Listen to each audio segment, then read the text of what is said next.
भइल में हां देखो चिटकुला के पहले जवाब दे दी पहले हां हां दे दी पहले को जवाब अब बाद में को अपना तरफ से पहले को जवाब एक बाद अपना तरफ से हां जी ना कहले कि गईनी का जर्मनी लेटरिंग में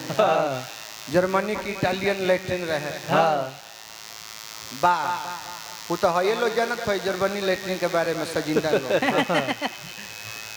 पंखा रूम में होइए नहीं ऐसा ही अभियंता भैया के बवासीर हो गई कहां में बवासीर कहाँ होला मुंह में होला यो पूछे वाला बात बवासीर हो गई एगो मित्र हमें डॉक्टर साहब हमने के देवेंद्र महतो गोपालगंज डॉक्टर साहब लगे गईले कहले कि डॉक्टर साहब तनी देखती बड़ा गंजन में बनी रोज गौ नहीं बा डॉक्टर साहब कहले कि देखिए अभियंता जी तो मित्र हैं दो चार दिन गौ नहीं रुए नागा करे के पड़ी कहीं के ऑपरेशन कइला के बाद हमरे लगे रहे के पड़ी हम अपना हिसाब से दवा चलाई रहू जब हमरा नीमन बुझाई तरुआ तो हम भेजब घरे अभियंता भैया कहले कि का दिक्कत बा कोनो दिक्कत नहीं चले डॉक्टर साहब बवासीर का ऑपरेशन कर दिहले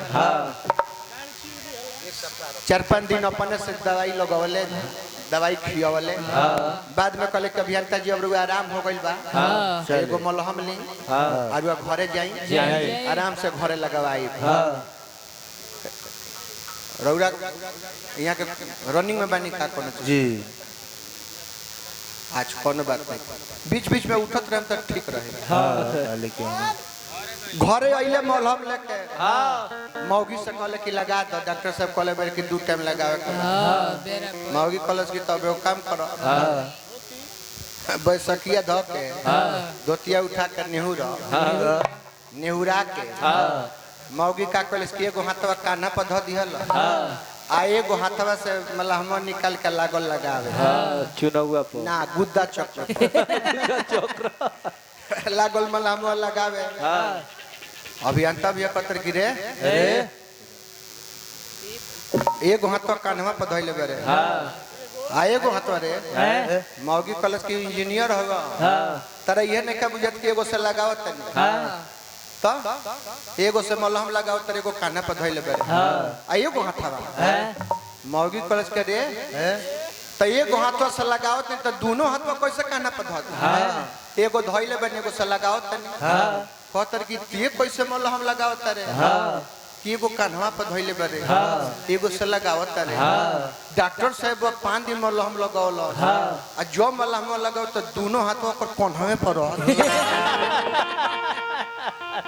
मौगी कहलत कि जान गई नहीं जान गई 5 दिन तू मलहम नहीं खलग